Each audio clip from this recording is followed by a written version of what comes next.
أعوذ بالله من الشيطان الرجيم. بسم الله الرحمن الرحيم. إنا أنزلناه في ليلة القدر وما أدراك ما ليلة القدر. ليلة القدر خير من 1000 شهر. وقال النبي صلى الله عليه وسلم: من قام ليلة القدر إيمانا واحتسابا غفر له ما تقدم من ذنبه أو كما قال عليه الصلاة والسلام. وقال النبي صلى الله عليه وسلم في موضع آخر: تحروا ليلة القدر في الوتر من 10 الأواخر من رمضان أو كما قال عليه الصلاة والسلام. اللهم صل على سيدنا محمد وعلى آل سيدنا محمد وبارك وسلم. اللهم صل على سيدنا محمد وعلى آل سيدنا محمد وبارك وسلم. اللهم صل على سيدنا محمد وعلى آل سيدنا محمد وبارك وسلم. یہ رمضان کا آخری عشرہ شروع ہونے والا ہے. اس لیے حدیث شریف آپ کو شروع ہفتے میں غالباً سنا دی تھی. اولہ رحمت، کہ پہلا عشرہ رمضان کا رحمت کا ہوا کرتا ہے. واوسطہ مغفرۃ، دوسرا عشرہ مغفرت کا ہوا کرتا ہے. وآخر عتق من النار، اور آخری جو عشرہ ہوتا ہے وہ جہنم سے بری ہونے کا ہوتا ہے. آخر کا عشرہ جو ہے آج سے شروع ہو جائے گا، جس کو بولتے 21ویں شب. اسی میں اعتکاف کا مسئلہ رہتا ہے. اعتکاف بھی کرنا ہے کہ جس سنت کو بالکل ہم نے بھلا دیا ہے. چلو صاحب مسجد ابو بکر صدیق میں کون اعتکاف کرے گا؟ کیونکہ ہاں جو ہر سال کرتے ہیں وہی کریں گے. بس ایک بیٹھ جاؤ یا دو بیٹھ جاؤ، ہو جائے گا کام. اعتکاف والی جو سنت ہے ہم نے سرے سے ختم کر دی. بہت کم لوگ گنے چنے، ایک یا دو بس بستی کی طرف سے ہوگا. 10 اوقات کو میں نے خود کارگزاری لی میرا جانا ہوا علاقے میں. وہاں پر یہ جب جائزہ لیا گیا، بتایا گیا کہ یہاں پر باقاعدہ پیسے وغیرہ دے کر اعتکاف میں بٹھایا جاتا. سوچیے آپ، پوری بستی میں کوئی بھی نہیں تو صاحب کوئی بیٹھنے کے لیے تیار نہیں ہوئے. اعتکاف میں بیٹھنے کے لیے، بٹھانے کے لیے لوگ اجرتیں دیتے ہیں مسجدوں میں. سوچیے آپ، پیسے دیتے ہیں. جبکہ ہم سب کے نبی سرکار دو عالم صلی اللہ علیہ وسلم کی بہت اہم سنت مبارکہ ہے، ایک عظیم الشان سنت ہے. اس لیے اعتکاف کے بارے میں کیا آتا ہے؟ اللہ کے نبی صلی اللہ علیہ وسلم نے ارشاد فرمایا: المعتکف یعتکف الذنوب، کہ جو اعتکاف کرنے والا ہوتا ہے وہ گناہوں سے بچتا رہتا ہے، بچا رہتا ہے وہ گناہوں سے. فرمایا کہ وہ ہے نا یجری لہ الحسنات، کہ اس کا جو عمل ہوتا ہے، جو وہ نیکی کرتا ہے، کعامل الحسناتی.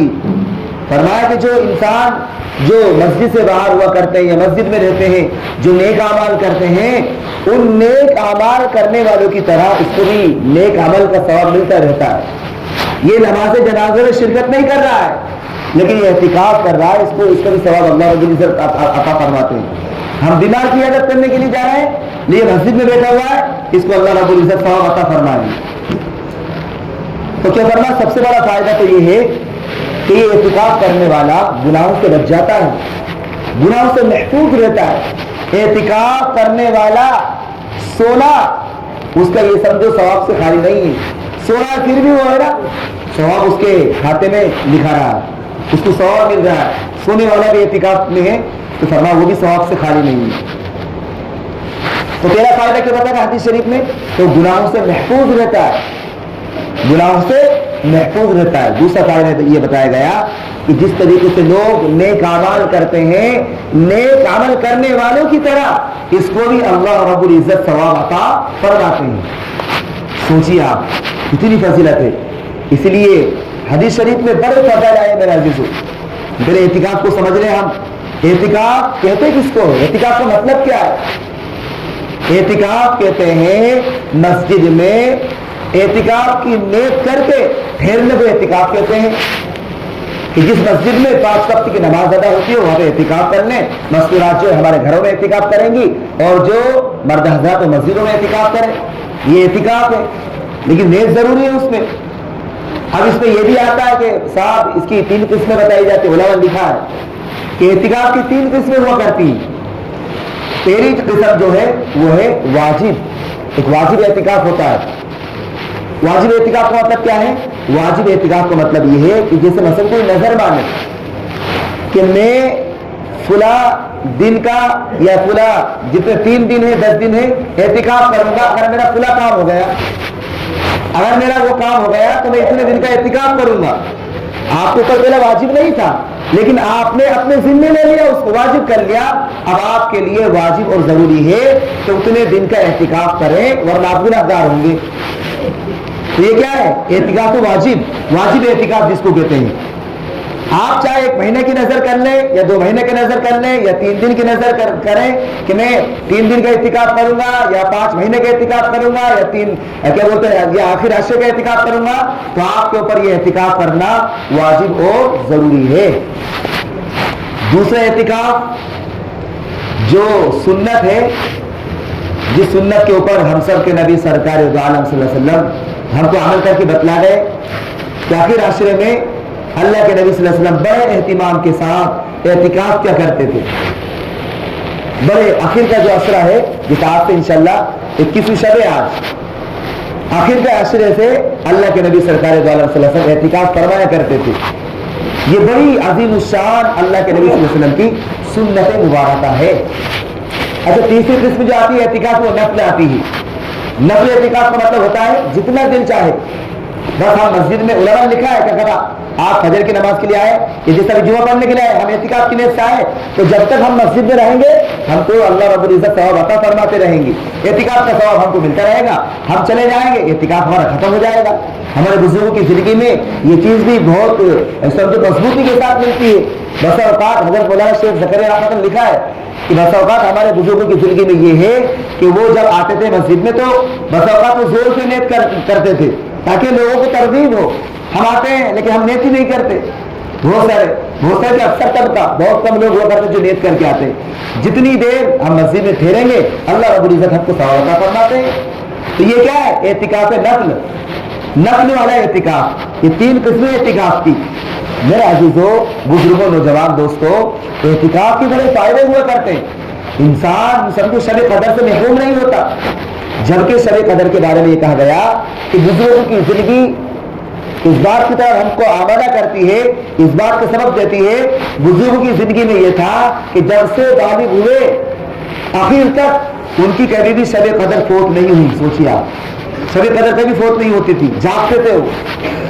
ہم یوں کام کے لیے تھوڑا اگر کام آ جائے تو 3 بجے تک 5 بجے رات تک جاگتے ہیں۔ تو میرے عزیزوں، یہ 8-10 دن ہم جاگ کر گزار دیں تو کون سی بڑی بھاری بات ہے؟ بتایا تو مشکل ہے، سال میں 1 مرتبہ یہ موقع ملتا ہے۔ تو بزرگوں کی زندگی میں لکھا ہے باقاعدہ کہ بلوغت کے بعد سے آخر تک انہوں نے کبھی بھی شب قدر کو نہیں چھوڑا، کیونکہ شب قدر انا انزلناہ فی لیلۃ القدر، کہ شب قدر میں اللہ رب العزت نے اس قرآن کریم کو نازل کیا۔ وما ادراک ما لیلۃ القدر، آپ کو معلوم ہے شب قدر کیا ہے؟ لیلۃ القدر خیر من الف شہر، ارے شب قدر کی فضیلت تو یہ ہے، قرآن نے خود کہا کہ یہ ایسی ہے کہ 1000 مہینوں سے بہتر ہے۔ اس میں انسان اگر 1 رات اگر عبادت کر لے شب قدر کی تو 1000 مہینوں سے بہتر ہے۔ 1000 مہینے اگر انسان عبادت کرتا رہے اس سے بھی کئی درجہ زیادہ ثواب کے اعتبار سے اللہ رب العزت نے شب قدر کو ہم کو دیا ہے۔ شب قدر عطا کی اللہ رب العزت نے ہم کو، جو قرآن نے بالکل واضح انداز میں فائدے بتائے کہ بڑی بہترین رات ہے، فضیلت والی رات ہے۔ اس لیے جو قرآن کے جو میں نے آپ کے سامنے جو حدیث شریف جو ذکر کی اس میں یہی کہا گیا تحروا لیلۃ القدر فی الوتر، کہ تم شب قدر کو تلاش کرو تاپ راتوں میں، شب قدر کو تلاش کرو تاپ راتوں میں۔ من العشر الاواخری من رمضان، رمضان کے آخری عشرے میں، رمضان کے آخری جو عشرہ ہوتا ہے اس عشرے میں شب قدر کو تلاش کرو. تحروا لیلۃ القدر، تحروا لیلۃ القدر، کہ تم تلاش کرو شب قدر کو، لیلۃ القدر شب قدر کو تلاش کرو. من الاواخر من العشر الاواخر من رمضان فی الوتر، کہ طاق راتوں میں تم ہے نا رمضان کے مہینے میں جو آخر جو عشرہ آتا ہے طاق راتوں میں تلاش کرو. طاق راتوں کا کیا مطلب ہوتا ہے؟ یعنی بیجوڑ رات جس کو کہتے ہیں. علماء نے لکھا ہے جمہور قول کے مطابق 21 23 25 27 29 یہ راتیں باقاعدہ لکھا ہے علماء نے کہ اللہ رب العزت کی خاص عنایتیں نازل ہوتی ہیں، خاص رحمتیں نازل ہوتی ہیں. ایک حدیث شریف میں تو اللہ اکبر یہ کہا گیا من قام لیلۃ القدر، من قام لیلۃ القدر ایمانا واحتسابا غفر له ما تقدم من ذنبه، کہ جو انسان شب قدر میں قیام کرتا ہے، جو انسان شب قدر میں قیام کرتا ہے ثواب کی امید رکھتے ہوئے اور یقین کے ساتھ، تو فرمایا ما تقدم من ذنبہ، اللہ رب العزت اس کے پچھلے سارے گناہوں کو معاف فرما دیتے ہیں.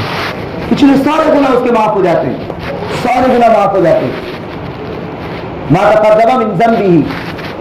تو میرے عزیزو اگر ہم تھوڑا سا اگر وقت نکال کر اگر ہم جیسے آج 21ویں شب ہے، لیکن یہ بھی ہم ذہن میں رکھیں ہمارے کچھ جو بدعمال ہیں، ہماری جو کچھ بد کرداری ہے، یہ ہماری کچھ جو بد زبانی ہے، یہ ہماری جو بد اخلاقی ہے، جس کی وجہ سے فرمایا ہم بہت ساری خیر سے محروم رہ جاتے ہیں. اسے ایک حدیث شریف میں کیا آتا ہے اللہ کے نبی صلی اللہ علیہ وسلم خیمے سے نکلے تاکہ شب قدر کے بارے میں بتائیں، شب قدر کی فضیلت کو بیان کریں اور تعین کے ساتھ اس چیز کو بیان کریں کہ فلاں دن فلاں رات شب قدر ہے. لیکن دیکھا گیا کہ جب باہر سے جب خیمے سے باہر نکلے دیکھا کہ دو آپس میں لڑ رہے ہیں، جھگڑ رہے ہیں، تو اللہ رب العزت نے شب قدر کی تعین کو اٹھا لی، بھلا دیا گیا. جو تعین جو کی گئی تھی اس رات کو فرمایا کہ بھلا دیا گیا. کیوں؟ دو آپس میں لڑ رہے تھے، جھگڑ رہے تھے، ان کی نحوست کی وجہ سے یا ان کے جھگڑے کی وجہ سے اللہ رب العزت نے شب قدر، علماء لکھا ہے شب قدر کی تعین کو بھلا دیا، نکل گئی ہاتھ سے. حالانکہ اس کے بہت سارے فائدے ہیں اور بہت سارے اللہ رب العزت نے اس کو کیوں چھپایا گیا، اس کی وجہ علماء نے یہ بھی لکھی ہے کہ انسان زیادہ سے زیادہ کوشش کرے. ظاہر سی بات ہے ہم کو اگر بتا دیا جاتا نہیں صاحب 27ویں شبی ہے تو پورا اسلام پورا سیال پورا کا مسجد میں آنکھیں بیٹھ جاتا، سب پچھلے گناہ سب معاف ہو گئے، سال میں ایک مرتبہ جاؤ اور بس یہاں پر قرآن کی تلاوت میں، ذکر اذکار میں، صلاۃ التسبیح میں لگ جاؤ، ذکر میں لگ جاؤ، بس معاف ہو گئے ہم تو. ارے یہ بھی تو ہو سکتا ہے. تعین اگر کر دی جاتی تو اسلام پورا والوں کہ پوری دنیا والوں کہ 27 کا قدر فلاں دن ہی ہے تو سمجھو پھر تو پورے ہم سب معافی ہو جاتے، سب آ جاتے اور مسجد میں اور بیٹھ جاؤ، ذکر اذکار کرو، اللہ سے مانگ لو، معاف ہو گیا. شب قدر جو شب قدر کی جو تعین ہے اس کو ہٹایا گیا. بہت سے فائدے بھی اور بہت ساری مصلحت ہے میرے عزیزوں. بہرحال ہم کو اس میں نہیں جانا ہے، ہم کو تو یہ کرنا ہے کہ ہم شب قدر کی قدر کریں، جاگنے کی کوشش کریں، عبادت کی کوشش کریں. اب دو جھگڑنے والے جو دو آپس میں لڑ رہے تھے جس کی وجہ سے شب قدر کی تعین کو بھلا دیا گیا، ہٹا دیا گیا. اب رمضان میں ہم خود دیکھیں وہ اس کو برا بھلا کہہ رہا ہے، وہ اس سے بدتمیزی کر رہا ہے، وہ اس سے لڑ رہا ہے، یہ لڑائی وہ جھگڑا، کبھی اس کو بدنام کبھی اس کو برا بھلا. اللہ اکبر. یہ اسی میں ہمارا یہ سب وقت ضائع ہوتا رہتا ہے. بس اس کی ٹانگ کھینچو، اس کی ٹانگ کھینچو، اس کو بدنام کرو، اس کو بدنام کرو، بس ہو گیا کام. اس کی غیبت، اس کی غیبت، اس کی برائی، اس کی برائی. شب قدر تو چھوڑیے، ہم رمضان کو خراب کر لیتے بہت سارے. ان کے لیے رمضان غیر رمضان برابر ہے. ان کے لیے رمضان غیر رمضان، شب قدر غیر شب قدر سب برابر ہوا کرتا ہے. جبکہ کہا گیا آپسی جھگڑا، کیا کہہ رہا ہوں میں، آپسی جھگڑا، آپسی فتنہ فساد یہ ہے نا اسی طریقے سے نیکیوں کو کھا جاتا ہے، نیکیوں کو ختم کر دیتا ہے. جس طریقے سے اس طرح جو ہوتا ہے نا اس طرح سے بال کو صاف کر دیا جاتا ہے، اس طرح جو ہوتا ہے نائی کے پاس جب ہم جاتے کیسے بالکل بلیڈ سے بالکل چوپٹ گنجا ہو جاتا ہے، بالکل صاف کلیئر میدان. اسی طریقے سے میرے عزیزو آپ سے جو جھگڑے ہوا کرتے ہیں وہ بالکل اعمال کو کلیئر کر دیتے ہیں، اعمال کو ختم کر دیتے ہیں. بس پوری زندگی ہو گئی، قبر میں پھیلنے تک گئے، بڑھاپا آ گیا، 100 سے پار ہو گیا، یا بہت عمر گزر گئی، لیکن کہتے ہیں نا جو انسان کی جو عادت ہوا کرتی ہے نا وہ قبر تک جاتی ہے. وہ کیا ہے؟ قبر تک ساتھ جاتی ہے.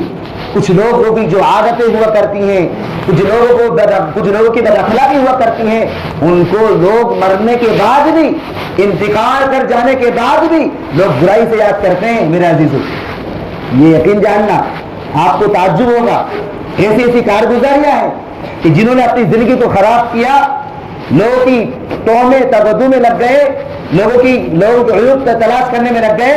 اللہ رب العزت نے ان کو اتنا بدنام کیا کہ لوگ آج ان کی تعریف دہراتے ہیں. ارے صاحب اس کا جو باپ تھا نا بہت برا تھا، وہ لوگوں کو پریشان کرتا تھا، وہ لوگوں کی چغلی کرتا تھا، وہ لوگوں کو پریشان کرتا تھا، لوگوں کی عزتوں کو پامال کرتا تھا، سود کھاتا تھا، بیاج لیتا تھا، اور آپس میں نہ اتفاقی پیدا کرتا تھا. اتفاق کا کوئی ثبوت نہیں تھا. ارے یاد کرتے نہیں یاد کرتے؟ ایسا ہے، اسی کارگزاریاں ہیں. یہ کوئی افسانہ نہیں میرے عزیزوں کے ممبر پہ بیٹھ کے بس غفران صاحب نے کچھ بھی سنا دیا ہو گیا کام. یہ حقیقت ہے میرے عزیزوں، حقیقت ہے. انسان جب لڑائی جھگڑا فتنہ فساد میں، فطرتی باتوں میں یا بری باتوں میں، غیبت میں، جھوٹ میں جب مبتلا ہوتا ہے تو اپنے اعمال کو برباد کر لیتا ہے وہ، اور وہ پھر وہ قوم میں ذلیل و رسوا ہوتا ہے. اس کو بری چیز سے یاد کیا جاتا ہے، اس کو برے نام سے یاد کیا جاتا ہے، اس کے بارے میں کہا جاتا ہے فلاں صاحب بہت خراب ہے، فلاں سے بچ کے رہنا، اس کو کبھی قرض مت دینا، اس سے کبھی معاملات مت کرنا، ورنہ وہ ہے نا بہت بگاڑا ہے، بہت خراب انسان ہے، وہ باتوں کو بگاڑ دیتا ہے، وہ لوگوں کی عزت کو خراب کر دیتا ہے. اور صاحب ان سے بات مت کرنا زیادہ. کیا ہو گیا صاحب؟ ارے ان سے اگر آپ بات کرو گے نا تو وہ ذلیل و رسوا کرے گا. ارے میرے عزیز، اگر تو لوگوں کے عیوب کو اگر تو دنیا میں اگر ڈھانپے گا، دنیا میں اگر پردہ پوشی کرے گا تو تو بھی اس دنیا سے رخصت ہونے والا ہے. اللہ رب العزت بھی تیرے عیوب کو ڈھانپ لے گا، تیرے عیبوں پر پردہ پوشی کرے گا. اور کون انسان بھلائے میرے عزیزوں؟ بتائیے آپ کون پاکیزہ ہے؟ فلا تزکوا انفسکم. لوگوں اپنے آپ کو اتنا پاکیزہ نہ کہو، اپنے آپ کو اتنا تقویٰ طہارت والا مت کہو. هو اعلم بمن اتقى. اللہ رب العزت جانتا ہے کہ کون زیادہ پرہیزگار ہے، کون زیادہ تقویٰ والا ہے، کس کے اندر دینداری ہے، کس کے اندر طہارت ہے، کس کے اندر صحیح اسلام ہے، کس کے اندر کلمے کی طاقت ہے، کس کے اندر اخلاص ہے، کس کے اندر ایک علم پر اور دین پر عمل کرنے والے مزاج ہے. یہ تو اللہ رب العزت ہی زیادہ جانتے ہیں. ہمارے کہنے سے کیا ہوتا ہے؟ میں اگر میری تعریف کرتا رہوں، میں اگر میری بڑائی آپ کے سامنے بیان کرتا رہوں تو بتاؤ آپ تو یوں کہ میرے صاحب آپ تو کریں گے ہی اپنی تعریف. اسی ایک حدیث شریف میں اللہ کے نبی سرکار دو عالم احمد مصطفیٰ محمد مصطفیٰ صلی اللہ علیہ وسلم نے ارشاد فرمایا، بس اوقات انسان اپنے آپ میں بڑا ترم کھا ہوا کرتا ہے، مفہوم ذکر کر رہا ہوں، بڑا اپنے آپ میں بنتا ہے، بڑا عزت دار اپنے آپ کو سمجھتا ہے، لیکن وہ لوگوں کی نظروں میں کتے اور خنزیر سے بھی بدتر ہوا کرتا ہے. اس کی عزت نہیں ہوتی، اور خاندان پریوار اس کی عزت نہیں کرتے، اس کو بدکلامی سے یاد کیا جاتا ہے، اس کو برائی سے یاد کیا جاتا ہے. اور ایک انسان وہ ہوا کرتا ہے کہ جو اپنے آپ پہ تو گھمنڈ نہیں کرتا، غرور نہیں کرتا، اپنی تعریف خود پسند نہیں کرتا، لیکن وہ لوگوں کی نظروں میں باعزت ہوا کرتا ہے. لوگ اس کی تعریف کرتے ہیں، لوگ اس کے لیے جان دینے کے لیے تیار رہتے ہیں، لوگ اس کے ایک آواز پر لبیک کہتے ہیں. ہاں ماشاءاللہ فلاں جو صاحب اچھا انسان ہے، 5 وقت کی نمازوں کا اہتمام کرتا ہے، وہ بہت اچھا انسان، لوگوں پہ وہ کام آتا ہے، غریبوں کی وہ مدد کرتا ہے. اس طریقے سے میرے عزیزو انسان جب یاد کرتا ہے اللہ رب العزت اس کے علم میں، عمل میں، جوانی میں، زندگی میں، کاروبار میں، دکان میں، مال میں سب میں برکت کا فرماتے ہیں. تو خلاصہ کیا نکلا؟ آپسی لڑائی جھگڑا، آپسی انتشار، آپسی اختلافات، یہی سمجھو اس کی بنیادی سمجھو کہ خیر سے محروم رہتی ہے. خیر نہیں رہتی میرے عزیزو، فتنہ فساد لڑائی جھگڑا جو ہوتا ہے یہ تو میں نے شب قدر کے بارے میں بتایا میں نے آپ کو. بہت ساری خیر کی چیزوں سے انسان ہے نا محروم رہ جاتا ہے. اس لیے آپ سے گزارش درخواست ہے, رمضان کا بہت بابرکت مہینہ ہے, بہت عظمت والا مہینہ ہے, چند ہی روز باقی ہے ماشاءاللہ. آج 21ویں شب ہے, شب قدر ہے. آپ تمام لوگوں سے گزارش درخواست ہے کہ آپ اپنے اعمال میں اپنے اعمال کی طرف توجہ دیتے ہوئے اور اپنے اعمال میں جو بہت سارے جو ہم سے گندے اعمال ہو گئے یا برائی ہو گئی یا پاپ کر لیا یا زناکاری ہو گئی, جو بھی تمام سے توبہ اللہ کر کے انشاءاللہ ہم تمام لوگ اللہ سے معافی تلافی کریں. کوئی دودھ کا دھلا ہوا نہیں ہے, نہ مولانا دودھ کے دھلے ہوئے ہیں, نہ آپ دودھ کے دھلے ہوئے ہیں. ہر انسان اپنے بارے میں غور کر سکتا ہے, اپنے گریبان میں جھانک سکتا ہے. اللہ رب العزت مجھے بھی اور آپ کو بھی عمل کرنے کی توفیق عطا فرمائے. وآخر دعوانا الحمدللہ رب العالمین.